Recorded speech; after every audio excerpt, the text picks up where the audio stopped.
daawwattoota keenya baga ayyaana irreechaa bara 2018 nagaan isin ga'e jecha har'amoo miidiyaan Soofumar lafa horaar sadeetti argame kan isin daawwachiisu ta'a nu faana tura. Egaa irreechi bakka milkiitii, bakka jaalalaati, bakka tokkummaati. Miirri uummataa maal fakkaata isa jedhamu naannofnee isinitti agarsiisnaa nu faana tura ayyaana gaarii. Oromoof tokkummaa kennu. Malkaa kana malkaa nagaa godhu. Oromoo tokko haa godhu. Egaa Oromoon hawwiinsaa guddaadha. Hawwiisaa san bakkaan haa ga'u. Anallee kan milkii naa godhu. Of culture. Waaqayyo nagaan bule nagaan nu haa oolu. Dogora nu haa oolu. Badii nu haa oolu. Waraana nu haa baraaru. Beeyamaa nu haa baraaru. Barri bara nagaan nu yaa ta'u. Seersi kun kan dhibame kan rakkate yaa Waaq nuu maari. Araara isaa nuu fiidi. Warra ilaa fi ilaamee jedhee warmaatu yaa Waaq nu taasiis. Warra dhiigaa nu taasisin. Warra gumaa nu taasisin. Ani jedhee Waaqni haa jedhu. Malkaan haa jedhu. Tulluun haa jedhu. Uumaan haa jedhu. Allacha haa jedhu. Bokkuun haa jedhu. Namni dhukkubsate hundumtuu yaa Waaq nuu maari. Namni algaarra ciisu yaa Waaq fayyaa nuu kenni. Biyya nagaanuu yaa ta'u. Eebbisaa Waaqa haa ta'u. Eebbifamaan nama haa ta'u. Bari quufaa gabbina gadaan quufaa gabbina.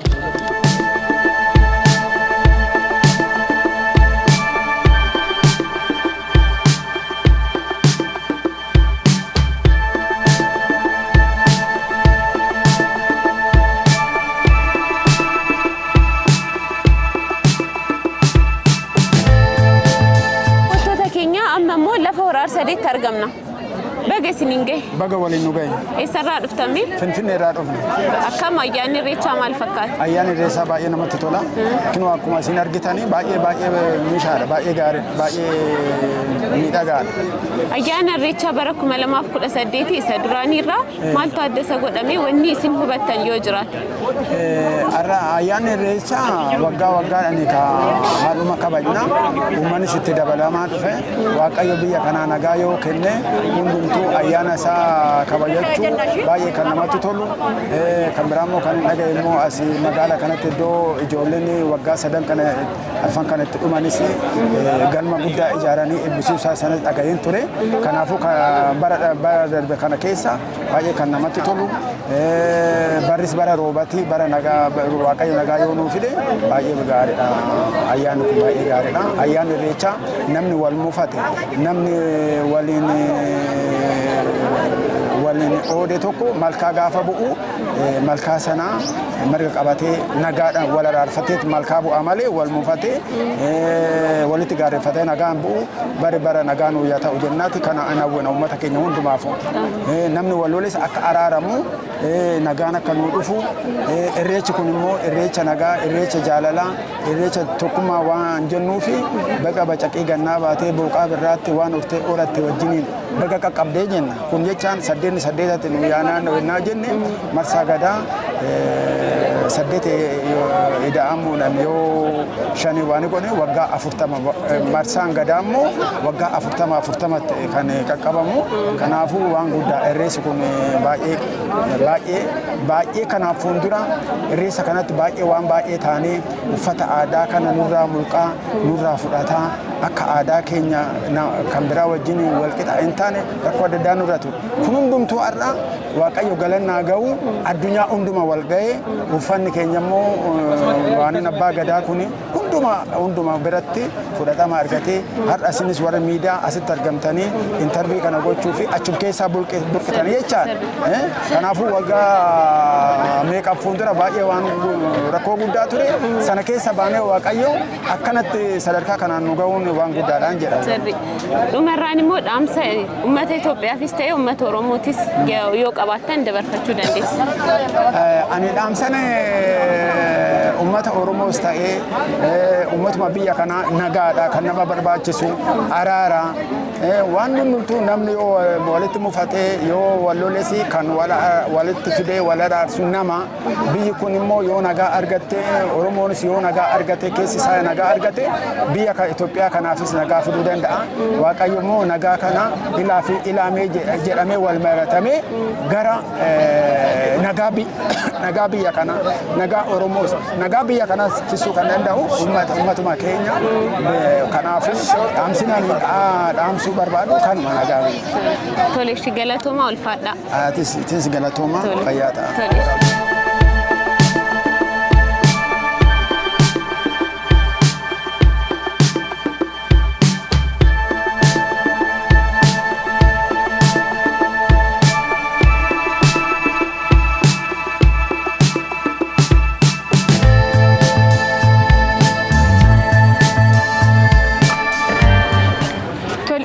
Saniyyuu baga irreecha horaa arsadee nagaadhaan geessanii babbareedanii jirtu baay'ee maal fakkaata ture irreecha irraa?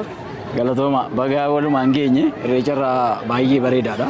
Baay'ee irreecha milkiiti. Walumaa galatti waan guddaa ayyaana guddaa ture waan gaariidha baay'ee waan gammachiisaadha. Tole irreecha kanaan dura turee fi kanarraa garaagarummaan isaa meeqami waan haaraa maaltu jira ture? Garaagarummaa guddaa jira. Garaagarummaa baay'ee jira. Isaan keessaa ni jalqabaa baay'ina namaati. Inni biraan immoo lafuma amma irra dhaabbannu kana yoo agarte akkas hin turre. Bakki itti namni wal dhiibuu bakka ulfaataa ture daandiimti kun mataan isaa jechuudha. Warra arsadii kan kanaan dura akka gatamaatti ilaalamaa ture haaromfamee akka kanatti misoomee wantoonni baay'een sirratanii fi daandiin keessaa hojjetamee hora arsadii irratti kan dur namni bakka tokkoon qofa seenu dhaga digirii 360 guutuu horaarra marfamee daandiin akka tolfamu kun irreecha hora arsadii kan baranaa baay'ee adda taasisa. Baay'ee baga geessanii ayyaana gaarii isiniif haa ta'u.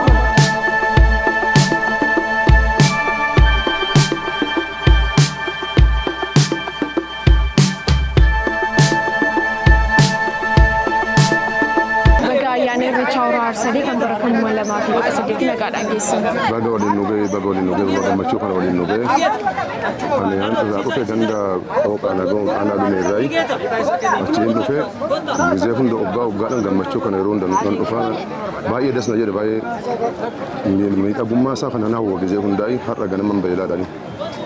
Makiinaa goggora kotteedhaan laal karaa irratti nu buusee kotteedhaan dhufe ammallee gammachuu kana gammachuu nagaan haa godhu irreecha nagaan haa ta'u. Bitti keenyas biyya nagaan haa ta'u, bitti keenya biyya araaraan haa ta'u, irreechi kun araaraan haa fidu.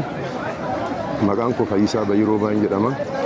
Ammallee guddaa baay'ee na gammachiisa irreechi baranaa kun bara baraan gijoon dana dhufaa baay'ee gammachuu gaarii na gammachiise.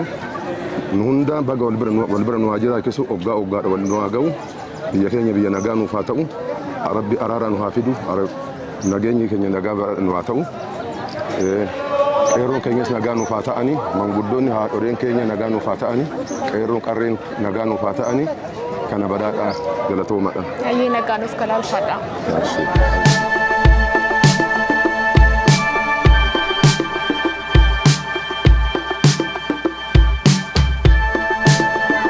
ደረሰሽ? እንኳን አብሮ ደረሰን። ከየት አካባቢ ነው የመጣሽው? ስምሽ ማን ይባላል? ራስሽን አስተዋውቂልን እስቲ። እምነት ዮሴፍ ይባላለሁ። የተወለድኩት ሐዋሳ ፒያሳ ሰፈር ነው። የመጣሽውም ከሐዋሳ ነው ማለት ነው? አዎ፣ ከሲዳማ ክልል ነው የመጣሁት። እንዴት ነው የኢሬቻ አከባበር ምን ይመስላል? አይ እንደኛ በቃ እንደ ጫምበላላ በእኛ ባለም እንደዛ ነው። ኢሬቻ እንደዛ። ስለዛ ከእናንተ አካባቢም ሰው እየመጣ ያከብራል ማለት ነው ኢሬቻ በዓል? እኛ 445 ልጆች ነው የመጣን ከሐዋሳ ብቻ። ከሐዋሳ ብቻ? በአራት መኪና ነው የመጣን። በጣም ደስ ይላል። ለስንተኛ ጊዜ ነው በዚህ ዓመት ስትመጡ? እኔ 6 ክፍል የተማርኩት ነው የመጣሁት። አሁን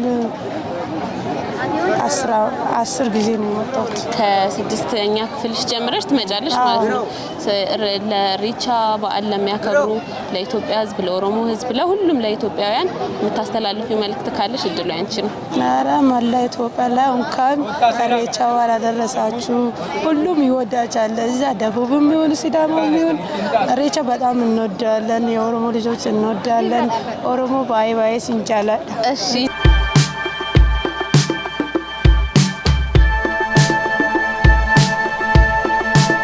Baga ayyaana irreecha hora arsadee nagaadhaan geessan. Baay'ee hundi keenya baga nagaa waliin geenye. Egaa uffata wal fakkaataa uffatanii hedduu bareedanii jirtu. Eessarraa dhuftan? Asuma magaalaa Bishooftuu Dirraa. Akkam ture ayyaanni irreechaa guyyaa har'aa? Ayyaanni baay'ee addaan bareeda, baay'ee namatti tola. Baay'inni uummataatis aadaawwan kutaalee Oromiyaa adda addaa irraa dhufan wantoonni baay'ee ilaaltu hundi isaa haalaan namatti tola. Tole ergaa baga geessanii dabarfachuu. Ergaa baga geessanii uummanni Oromoo guutuun baga ayyaana bara 2018 nagaan geessanii jedha. Sumaan guutuu Itoophiyaa akkuma addunyaatittu ayyaanni kun ayyaana baay'ee bareedaa fi hawwataa ayyaana nagaa ayyaana jaalalaa ta'uusaa sumaan hubattanii gara fuulduraas namoonni kamiyyuu dhuftanii akka ayyaana kana waliin ayyaaneffannu jechuun barbaada. Baay'ee addaan namatti tola. Hayyee nagaan of kalaa ulfaadha. Hayyee sinis galatooma jiraadha.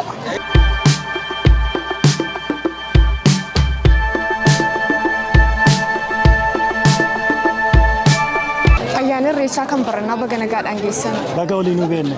Maqaan keessan eenyudha? Eessarraati dhuftan? Ani Muyyee Raggaasaa jedhama. Asuma naannuma tana. Asuma ganda 15 jedhama amma 9 jedhama fooqa jedhama. Maqaa isaa isuma cinaadha.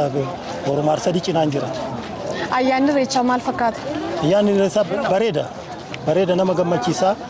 Kan firri wal argu itti gammadu na gosni adda addaa kan walitti dhufee waan barnoota walirraa fudhatanii fi kan wal jaalatanii kan wal hin beekne wal baree kan hundi jaalallee walirraa godhatanii ayyaana gaarii nama gammachiisa garuu akka tokkaasitti ijjatanii ilaalanii yeroo hundaa oduu ta'e nama jechisiisa waggaa oduu ta'e yeroo oduu ta'e kan nama quuqu bareeda. Tole ayyaana kana sirna kabajasaa ilaalchisee haala duudhaa fi seenaa irratti dargaggootaaf dhaamsa akkamii qabdu? Dargaggoonni kana barattee warra hin beeknes warra alaala jirus garanatti qabdee sanyii filatu wanti Itoophiyaan tokkummaadhaan isa koottaa akkanatti ilaalla warra asitti arge kun amma eegere akkatti ilaalee akkana jira akkatti bareedaadha achi deemuutu nurra jira hin deemna eegere jedhanii walitti dhaammatanii warra hin beekne hunda akka argan warra hin argine hunda akka argan godhanii sirrumatti kakaasanii hojjaa kiyya jedhaniituma hojjetanii kuma nama ergamee hona jedhaniituma karaa karaan deemanii asuma illee deemaniitu amma kanuma labsachuudha amma waggaa irraatitti bakka kana caalaa kan namni hirmaatatu hojjaa isaan irraa eegama jechaadha. Na fayyaa nagaa nu haa kennu biyya teenya nagaa godhu akkatti jaalallee kana walirratti nurratti haa irraanfatu hundi keenya akkatti wal gaafannu nu haa taasisu. Hayyee of kalaa ulfaadha. Galatoomatu. Baga ayyaana Irreechaa kan baranaa nagaadhaan geesse. Baga waliin geenyeen jedha baga hundi keenya uummanni Oromoo hunduu baga geessan baga waliin geenyeen jedha. Maal fakkaata Irreechaan?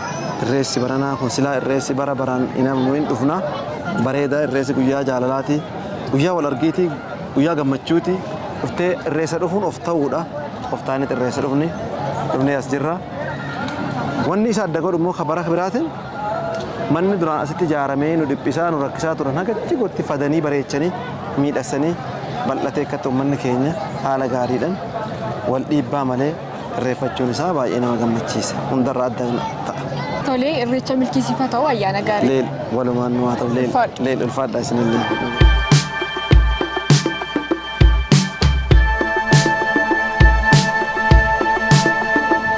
Egaan irreecha baranaa uummanni nagaadhaan of kalee gara qeeqee isaatti deebi'aa jira. Nutis immoo miirri uummataa maal fakkaata kan jedhu isinitti agarsiisuudhaaf yaallee jirra. Irreechi baranaa nagaadhaan xumuramee jira. Rabbii warra bara dhufu immoo nagaadhaan deebi'ee irreeffatu nu haa taasisu. Egaa nutis kunoo ayyaana Irreechaa sababeeffachuudhaan hora Arsadii irratti argamne kunoo akkanatti bashannanutti jirra. Waggaa dhufu immoo nama wal argu nu haa taasisu. Isinis miidiyaa Soofumar subscribe gochaa oduuwwanii fi taateewwan adda addaa daawwadhaa isiniin jenna. Isinis miidiyaa Soofumar subscribe gochaa taateewwan adda addaa daawwadhaa isiniin jenna. Ayyaana gaarii isiniif haa ta'u.